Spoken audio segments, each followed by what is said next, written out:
என் புள்ள கல்யாணம் விட்டு கிளம்பிட்டாளா? செல்லக்குட்டி ஏ அம்மா, என்ன மேக்கப்பு, என்ன நகையெல்லாம் அள்ளி தட்டியிருக்க.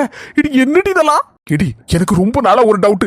என் சொந்தக்கார சொக்கார கல்யாணத்துக்கு வாழ்ந்தா மட்டும் ஒரு பாலா போன ப்ளூ கலர் சுடிதார் உண்டா, அதையும் போட்டிருப்பேன். தலையில பூவும் வைக்க மாட்டேன், ஒன்னும் வைக்க மாட்டேன். கழுத்துல ஒரு செயினுக்கு மேல கூட ஒரு செயினும் போட மாட்டேன். ஆனா உன் சொந்தக்கார சொக்கார வீட்டுக்கு நான் மட்டும் எங்க இருந்தா நகை வருமோ தெரியல, அள்ளி போடுத, பூவை ஒரு கூட நிறைய வைக்க, பட்டா அப்பப்ப அடி புளியா கெட்டுத.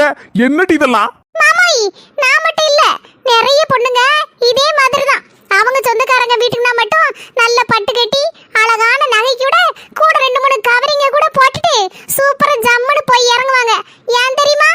அது தரட்டி கேட்டுட்டு இருக்கேன். மாமாய், நான் இப்படி ஜம்முன்னு போய் இறங்கணும்னா என் குடும்பக்காரன் எல்லாரும் என்ன தெரியுமா சொல்லுவோம்? எம்மா, ராதிகாக்கு புருஷன் அவளை நல்லா வச்சிருக்கானே, மாமியா நாத்தனா எல்லாரும் அவளை மகாராணி மாதிரிலாம் பாத்துக்கிட்டாங்க அப்படின்னு உங்க குடும்பத்தை தான் பெருமையா சொல்லுவாங்க மாமாய். அதனாலதான் நான் இவ்வளவு அழகா ட்ரெஸ் பண்ணிட்டு போறேன். இதான் காரணம். இதுக்குள்ள இப்படி ஒரு உண்மையா? ரொம்ப சந்தோஷம் டி.